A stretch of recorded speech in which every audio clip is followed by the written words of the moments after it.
Hey guys, welcome back to the Raw Uncovered Truth of the Awakened Soul with Nicole. And today I am finally going to be addressing walk-ins. So we're just going to get right into it before Source comes in and wants me to talk about something else. So walk-ins versus soul-born into, nope, that's not right.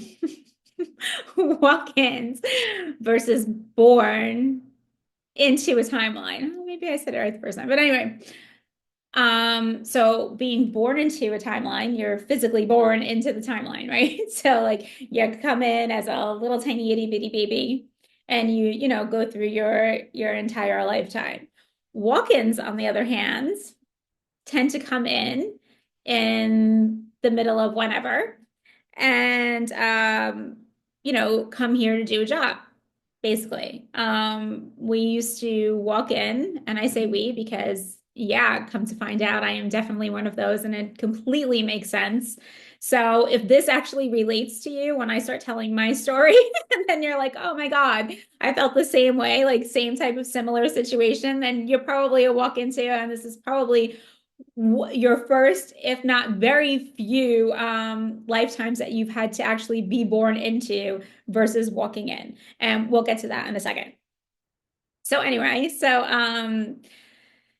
walk-ins, we used to come in and we used to kind of come in mid-mission. So, well, not kind of not mid-mission. We'd come in for a mission, but we'd have to wait, or it would be contracted by the actual soul, that we would be able to walk in, when they've had enough. So, you're talking about, this is coming from, after the collapse of ancient Egypt and the priestess temples to, like, now really is when like walk-ins are now initiating again. Had I just waited 40 something years, I could have just walked in now instead of having to go through all of this lovely, wonderful things that I had to experience as a soul born into this timeline. But well, anyway, we're gonna kind of just back up for a little bit. So we used to be able to come in, take over that person's contract and, kind of test where the frequency was, right? Where the Earth's frequency was, how dense the frequency was, how many ley lines were still down, how many the grid was still collapsed, like how much progress were we making, being up there trying to fix down here with all our little distorted friends hanging around and pushing the distortion narrative.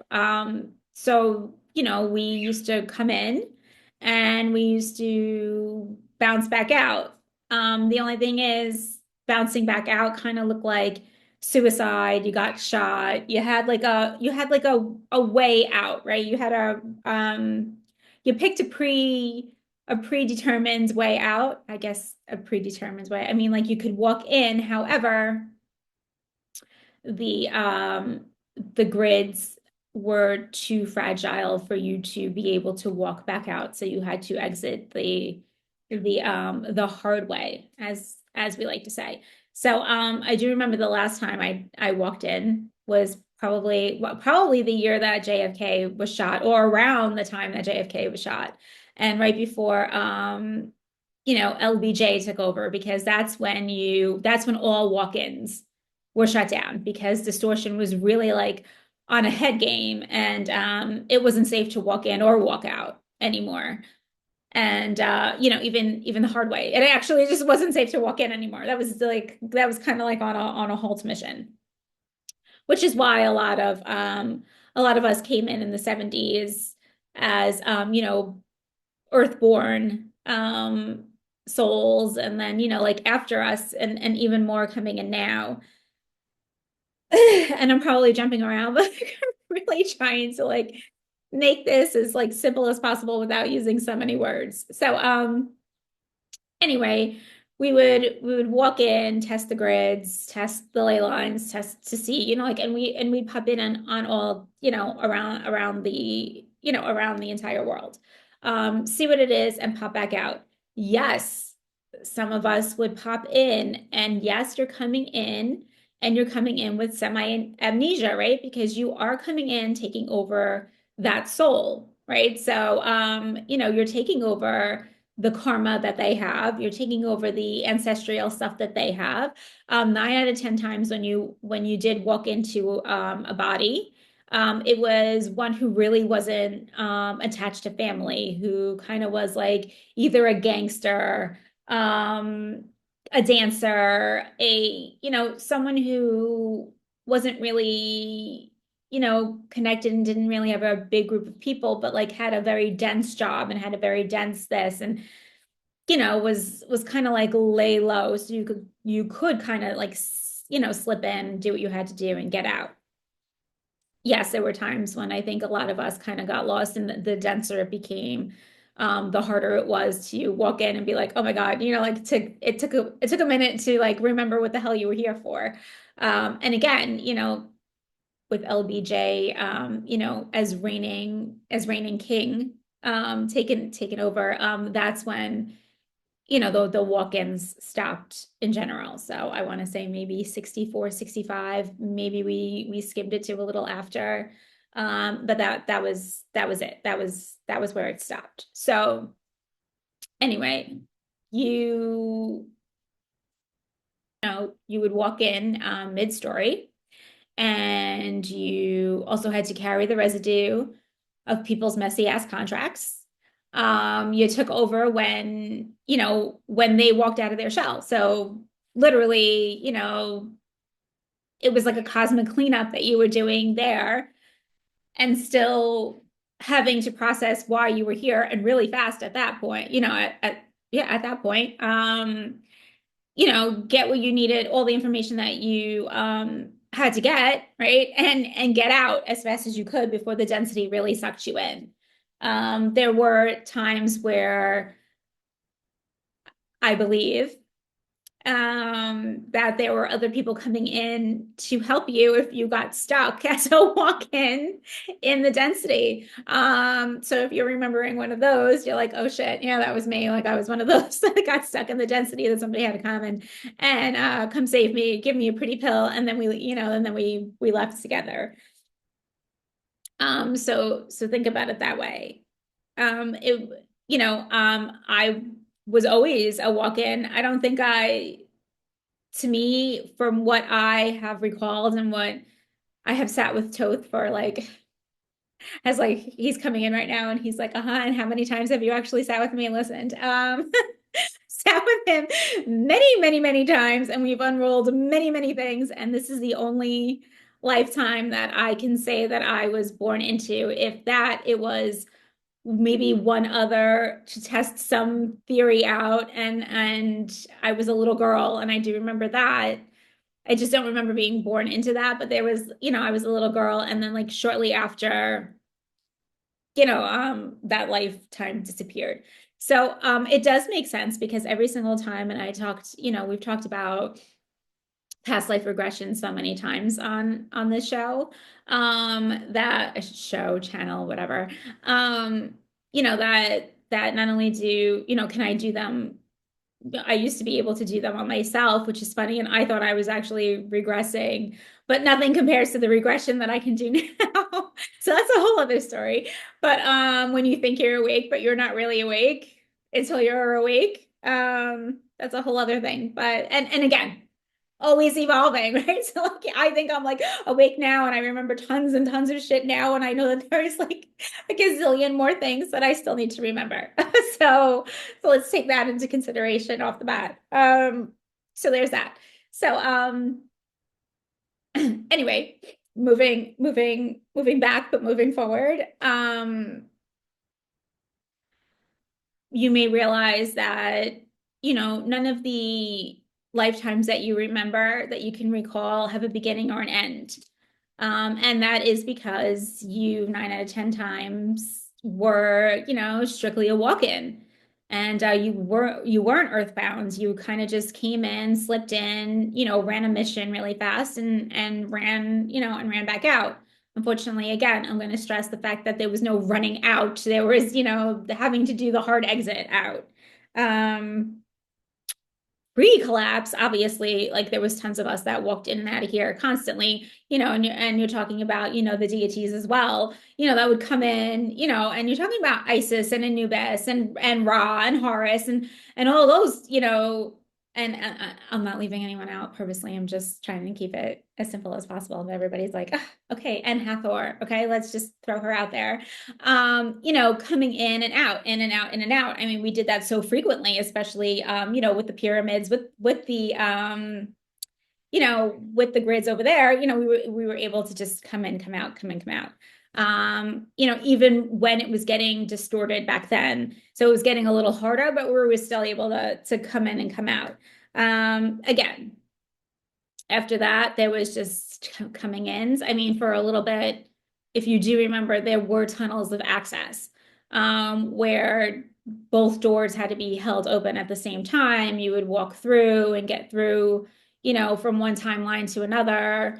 And it was getting to the point where you couldn't even do that anymore because it wasn't safe, and that had to shut down, which is why then we issued the whole walk in, but you had to take the hard way out. So anyway, getting back to, I don't even know why that came out, but let's go with that.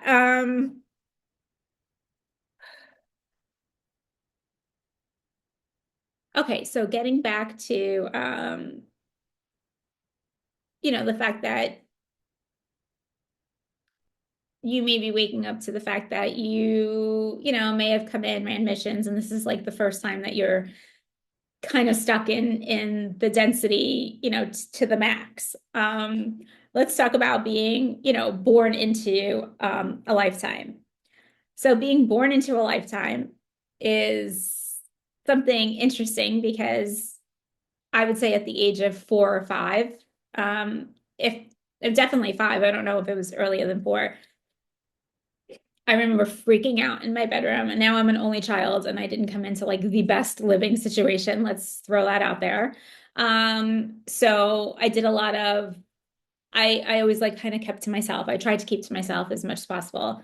Even in school, even in this, I was not a person, believe it or not. And it's funny because if you do know me in person, like as much as like I am like high vibe, my energy kind of like radiates out there. I'm also the person who would like rather be under a hood and not say anything at all. So it's funny. And I felt like that my entire childhood. It's like, nope, rather not be seen, like, and rather just do my thing. So at the age of 5, I used to freak the fuck out in my bedroom, and I used to be like, what am I doing here? I'm adopted. Like, that's all I kept saying is I'm adopted, I'm adopted, I'm adopted. What am I doing here? I can't, like, why am I here? Why am I this? Why am I that? Like, where am I, where's my family? Like, I would really freak out and like start freaking out in the room. There was a time where I could not even fall asleep, to the point where my mother brought me to therapy. I remember that. And the therapist was like, well, there's really nothing wrong with her. Just, if you want, stay up and color until you fall asleep.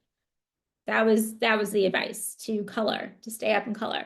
So I'd stay up and color, and then like all of these things would come to me as I was coloring, and I'd be like, trying to ignore it. And I'd be like, and just color, color, color. And, people would come in and talk and whatever. And I just, found it to be normal after a while. I was just like, whatever. And then I'd continue, to color.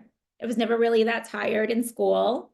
Even as a little kid, and I'm sure a lot of you watching this can relate to this one. Ready? So as a child in school, you wanted nothing to do with actual school, right? Like you would look at things and you would read things and you'd be like, that's not right. Like that doesn't seem right. That's not right. No, I'm not reading that because that's wrong. Like, even when they would talk about the planets, I know like that would be like when we would go over like the solar system. And I remember like third grade going over like this whole thing in school. I guess that would be like science. And although it was wrong, and there were many things wrong, and I was like, oh, this is wrong, and this should be here, and this should be there, and whatever. And I remember doing that. And the teacher yelling at me, and I was just like, whatever. But like it still felt like home. Like that was the most I got out of home, going and visiting the planetarium. Oh my God. I remember like going to visit the planetarium because I grew up in New York. Unfortunately, I'm still here. In the Natural Museum, the Museum of Natural History. best trip ever for me, right? Went there, I want to say a couple of times, and then they actually had a planetarium dome thing come to school. And I was like in my own little world. I was like, oh my God, this is like the best thing ever. And I would like literally zone out. The museum would always give me creeps, right? Because I'd be like, that's wrong, that's wrong, that's wrong. I would be side-eyeing like a million things. Like, this is just so wrong. I want nothing to do with anything. Like, this is all just so wrong. Same thing with reading out loud. And I know a lot of you can relate to this. So here's my thing, right? Not only did you have to read out loud, you had to read something that you didn't believe in, right? That you already knew, even as a kid, was wrong. Because at that time, at that age, the veil is still so thin, and you kind of remember, right? I mean, you came in wrapped up in amnesia because that's your plan. How about, okay, let's sidetrack for a little bit. Let's talk about what you do come in with, right? When you're not a walk-in and you're earth-born, you're born into a timeline, right? You have earth grid density at its fullest because that's what you came in and you were born through. You have the ancestral karmic shift with your inherited line, right? So you have all of that coming in. You have soul agreements for collective healing. Let that sit for a bit. You have emotional trauma from distorted masculines, which that in itself is a lot to take in. Um, and you basically have to remember why you're here and carry out your mission. So yes, similar to when you're mid walk-in, right? Because if that's the case, like you're mid walk-in, you have all of that, and then you have to deal with the karmic residue of the person that you walked into. Here you have to deal with everything plus, and you have to remember why you're here. You're going to be here for a while if you don't decide to check yourself out. And a lot of us really can't work here for the long run, unfortunately. So we had to pull through whether we liked it or not, and brought the light and the light for our own darkness and kind of up jumped and quantum jumped out of that. So anyway, so going back to school and like, acknowledging like that things were all fucked up, like the whole education system and what you were learning was just so distorted and not right. And the fact that when the teacher would call on you to read something. Now, here's the thing. Not only did I not like attention on myself, right? Had nothing to do with anything. And I remember like teachers even, as far back as second grade when I remember reading out loud. Although I wasn't called a class clown then, but dubbed a class clown later on in life. And I was like, why? Because I didn't talk in class. I was talked to. I didn't actually talk. I wanted to, again, not be visible. But when you draw attention to me, then I'm going to, like have a reaction because I don't want attention drawn to me. So there's that. But anyway, so I remember like the teacher calling on me and I'm always like, God, why? Not only I in the wrong spot because if I was reading it, I was scanning it and going through it super fast. And I'd be like, I couldn't understand not only why they wanted us to read out loud, right? Because telepathically, she should be able to hear me, right? So that's where I was well, let's say second grade, right? And I'd be like, I don't understand because why? Why can't she hear me? Why are they having me read out loud? That's number one. Number two, I am like, I scanned the entire thing. I read the entire thing. Like, why is it that I can never follow when they're following in place? Had nothing to do with anything else except for the fact that I already absorbed the entire book. Like, done, next. Like, what are we doing? Like, why are we still sitting here? Why are we still in this like dense mentality? Why don't like what can we have like recess or something? Go outside, get some air, anything. So yeah, like standardized testing. And listen, I have kids in school, right? I think it's the most stupid, absurd thing. I thought it was absurd back then. I think it's even more absurd, now. All my kids have good grades, thank God, like that's where they're at. But like, I don't care. Like I really don't care. And they know I don't care because I'm like, this is so irrelevant. You're learning fake history. You're learning the most stupidest things. You don't know where ley lines are. You don't know how to do sacred math. Like you don't know sacred math. That's coming back to me. And it's funny because every single time I would do math and I was good at it. I was good at it all the way like up to multiplication. I was like zooming, zooming, zooming, zooming, zooming. And then all of a sudden you were having me do things that never made sense. And I was like, why do you have to learn this? Like, this is like, this doesn't mean anything. Like, you're not going to use this in the future. Like, this is not sacred geometry. So I don't care. You know, like that's what it is. And I also remember, and now tell me if this is you as well. While you were in school doing math, you knew the answers 1, 2, 3. So when the teacher would be like, where's all your work? You'd be like, what work? And they'd be like, where's your work? Show your work, how you got that answer. And you're like, because I know the answer. How many of you could say that that was you? Because that's a big one. Mm-hmm. Right there. So let that like just sit for a bit. You already knew the answers. You've been here, you've done this. That was the answer. Why do I need to show you how I got it? I literally got it out of my head. That's exactly where I got it. But they wanted you to prove that you got the answer. How are you going to prove that? Like you literally like you're like, oh, okay, great. Da-da-da-da, da-da-da-da, da-da-da. So after a while, I even stopped trying because I was like, it doesn't even make a difference. Like, you know, like I'm right. I know I'm right. You're making me show work, and then my work is wrong because it doesn't match my answer. But like I know the answer, and then you're accusing me of cheating, and I'm like, what is wrong? Just leave me alone. Just go away. So that was school for me for the majority of elementary. And again, I would love to know, and I know so many people are going to relate to this. So I would just I really want to know. Just thumbs up the video, guys. I mean, you don't even have to leave a comment. You don't even have to message me on the side. Although that would be great because I really want to see, you know, like who else is out there awakening to all this stuff. But you know, just thumbs up and that's great. That says it all right there. So yeah, so that's elementary school. Also in elementary school, my cousins that I was very close to moved down to Dallas in the middle, I want to say of third grade or maybe the end of third grade. So when I was 9, so I was always the youngest in the class. So at 9, we went to go visit my family in Dallas, and we went to the wait for it, the JFK museum of like the building where he supposedly got shot out of, right? I'm walking through this museum and I'm like, you know, and I'm reading all this stuff. And I was a very smart kid. Um, you know, and I said this last video, I think it was last video, like my imagination was like out of control, like off the wall, out of here, whatever. But I was a very smart kid, so I could read really fast as long as it wasn't out and it was like inside reading. I could scan the whole thing and absorb it within seconds. So I was scanning everything, I was reading everything, and I'm like, that doesn't make sense. And I remember looking out the window and saying to my mom, and I was like, oh, this is where he got shot, whatever, whatever, whatever. This is not, you know, it was the government. Like I knew it was the government. And I became so obsessed with that at that age, right? So I was maybe 10, but I want to say I was 9. Either way, I mean, way too young to be obsessed with that. Also, keep this in mind. This is a huge side note.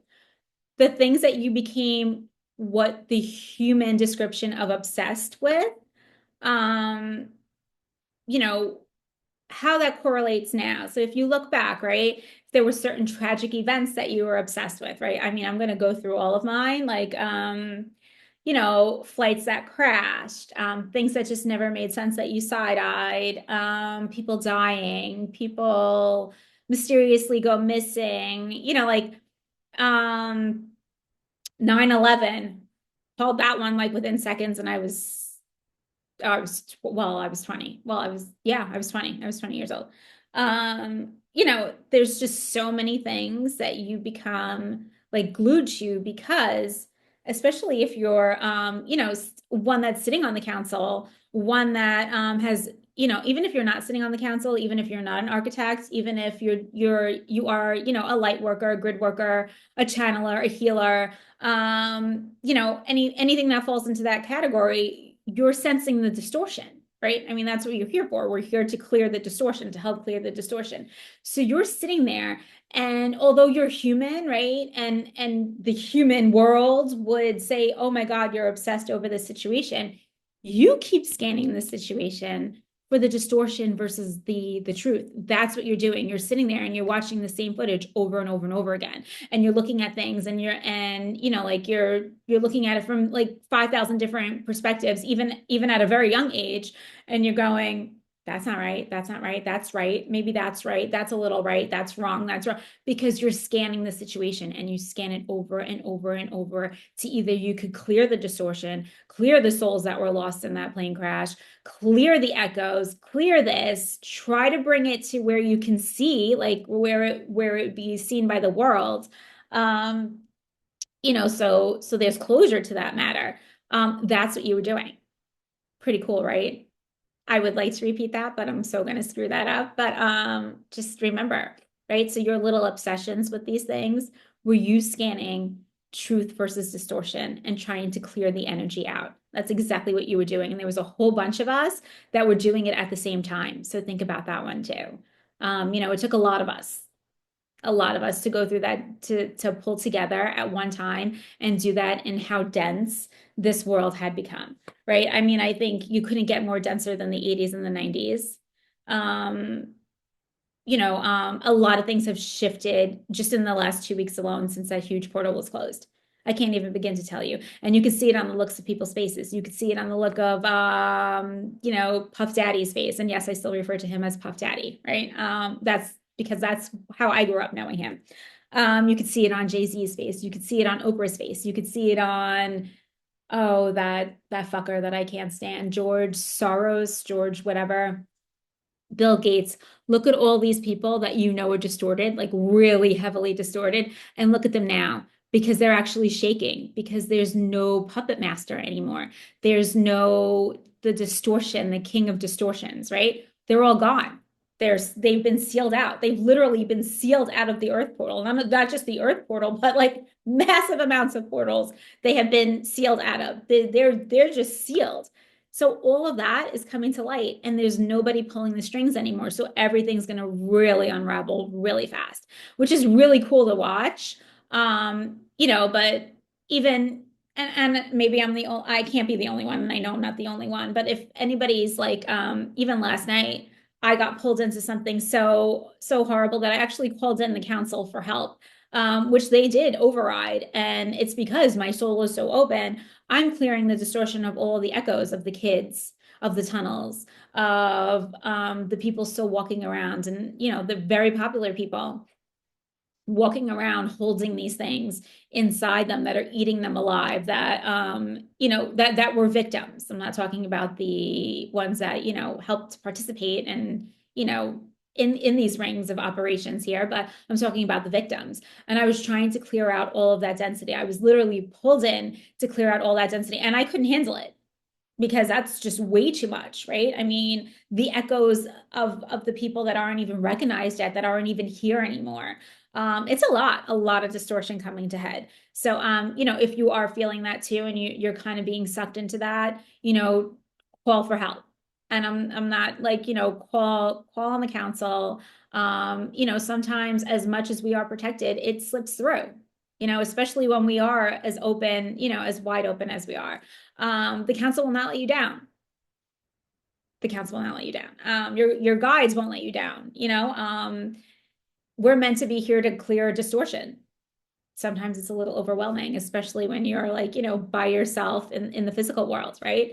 I mean, like I was like, Jesus, if I could just have somebody that's anchoring down my nervous system while I'm doing this, that would be extremely helpful. But like it even frazzled me yesterday. I was like, oh God, I can't do this anymore. Like it's a lot. So anyway, if you're there, like more power to you, because I totally understand how that feels as well. So anyway, getting back to the JFK thing. And I just remember like over the years, my mom would just buy me like anything that came out, any magazine and any whatever it was, she'd bring me because I was so obsessed with the Kennedys at such a young age, right? That was a lot to take in.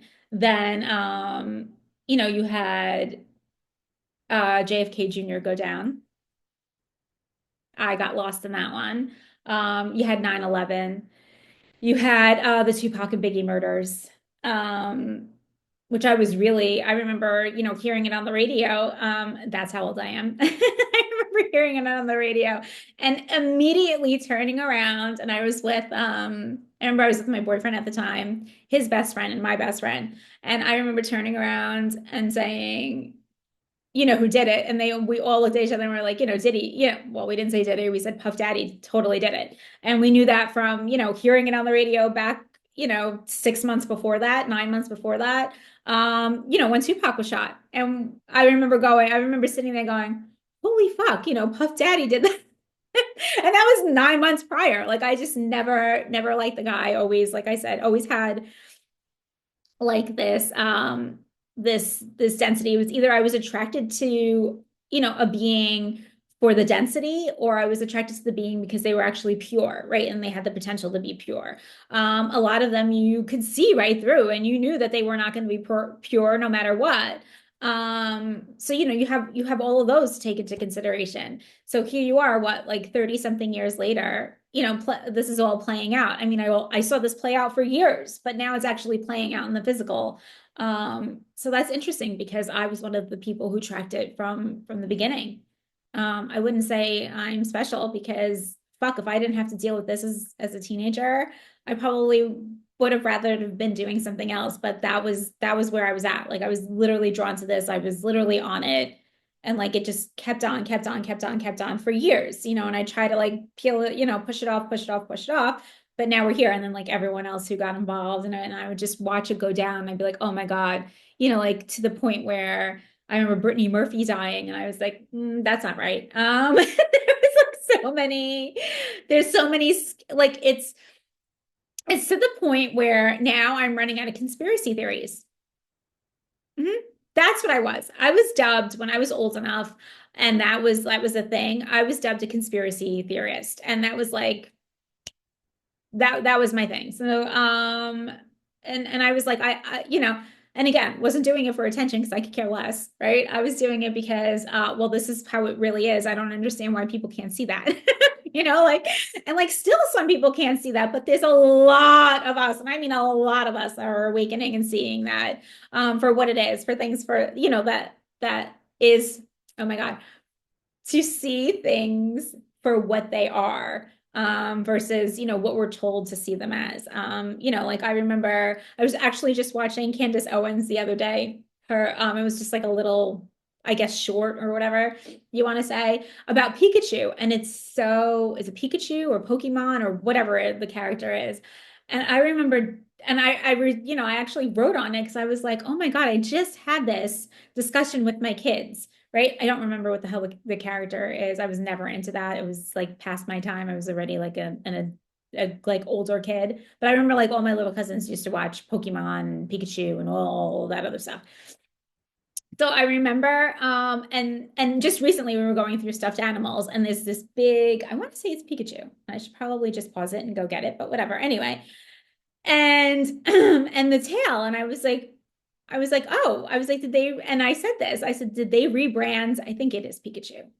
Yeah, I think it is Pikachu. I said, did they rebrand like this? I was like, did they do something? And they're like, no. My kids are like, no. And I'm like, what do you mean no? And like, two of them are older and one is, fairly younger.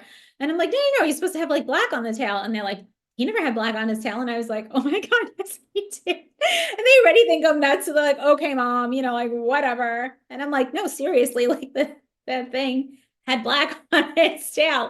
So it's ironic. Nothing's really ironic or coincidental. So anyway, I stumbled upon her video over just this past weekend, and I started cracking up because I was like, see, I mean, like I know I'm crazy, obviously, because I'm out there. But like, am I the crazy one? I think it's the people that aren't awakened that are the crazy, that are turning into the crazy ones versus the ones that are actually awake and, seeing things for what they are. So anyway, I just thought it was hilarious because I was like, I know, like I definitely know that thing had a black thing at the end of its tail. So I should probably pause the video and go get that, but I'm not, because then that involves me getting up, getting uncomfortable, running down the stairs, coming back, getting more comfortable, and I don't really have time for that. But anyway. So I'm trying to think if there's anything else that I wanted to touch on. So walk-ins, your mission, getting out, and some of us were spotted when we would walk in because we were tracked. There's a whole distortion ring. And that's like a whole, I don't even know if that should be this episode or another one, but like, we could always go through that too as well. But there was a whole ring, like a whole narrative being pushed, and these people had their eyes on certain walk-ins coming in. And I remember it just in one scenario where I was approached, and I remember being approached like at a bar. So I guess I was either, I want to say I was a dancer the majority of the times I came in as a dancer, or a whore, really, is what I'd like to. It's just so much easier to explain that way. But anyway, I remember being in this club, had to be like in the 1940s, maybe in the 1920s. I don't know. I was in and out so much I can't even tell you anymore, and having this long coat on, and they like give me the codes, and I was sitting at a table in a dark place, and I was like, I don't know what you're talking about. And they looked at me and they like give me the codes, and then shortly after that I think I was either exited myself out, or they shot me and I got out. But either one, I didn't let go of the codes. I left with the codes. I remember that. And but I was tracked coming in. So don't be surprised if you were also tracked coming in, and that's, you remember like certain bits and pieces, and you're like, oh, that also makes sense. And 1 minute you were here and the next minute you weren't. So keep that in mind. So yeah, so let's just like digest that. The walk-ins versus earthborns. This may be your first earth experience, like born into it. It may be your second, but that doesn't mean that you weren't here an extreme amount of times prior to that. And yes, there are souls that were stuck in this looping pattern, due to our dear friends, the Anunnaki, who everybody swears are gods, but they're really not, who distorted the DNA. And then you had the Draconians that pushed the narrative along with, our reptilian friends and all that other good stuff. But, who had some of the humans, some of the light beings, stuck in the human loop of coming back and coming back and coming back and coming back and coming back. So a lot of us here now, this is our last lifetime for a while. We're desperately need a vacation, a clearing and a vacation. And I will definitely do an episode where, what happens in the in-between, and what happens in the in-between, in through the distortion of the collapse. There is no heaven, there is no hell. Heaven is more of an embodied, it's a frequency, but it's more of a consciousness. It kind of falls in with the Christ consciousness frequency. But heaven's more of an embodied, why the word that I'm looking for is gone. But anyway, you want to call it a frequency, you could dub it a frequency as well. It's just a state of being. That's what it is. It's state of being. Um, so there is no hell. And yes, when you are a very not so nice person in a lifetime, and there are plenty going to leave here, that your soul will be fragmented, as well as not as well, meaning that that person will not be coming back to any life form, being, light ship, like no solar system will this person be coming back to. We do hold, I want to say, a little tiny piece of the fragmented of everybody, just to keep as a reminder, and to kind of run testing on, wouldn't really say run ops on, to see, put it in certain situations, to see what would happen and to redeem their souls, basically. But redemption. But they would never come back fully formed into a human body. And I did want to touch on, this is what I wanted to touch on, the pyramids. And God, there's going to be so many people that are so upset, like archaeologists, whoever else is like obsessed with the pyramids, who think that they're like this, like whatever, and you've trying to discover and track and make theories of for how many thousands and thousands of years. Let's talk about this for a second, right? And then I think I'm going to cut the video, right? So the pyramids were never really stone. They were made in frequency. It was a frequency vibration that they were made out of. And I remember hearing somebody recently say, oh, they needed a satellite, to circle the world, to circle the earth, to see where the middle was and the highest plane was, and blah, blah, blah, blah. No, we literally just walked on the earth and we felt it, with Mother Earth and where it was that we were supposed to place the pyramids. And the pyramids didn't harden into solid rock until the collapse. So when the world got dense, they're just, let me tell you, the pyramids vibe, there's still a frequency going on there. It's very hidden. So unless you're a person who's meant to activate it, they're not going to activate. But they want to. They want to come back online. They want to be like these beautiful, vibrating frequency anchors that that they always were and that they were always meant to be. So but they didn't get hard until the density really kicked in. And the more density that came in, the harder of the shell. The same thing with human beings. We were not this heavy. Okay, Lemuria, Atlantis, ancient Egypt, we were not this heavy. Like our vessels, our avatars were not this heavy. We were not this thick. We were, see-through.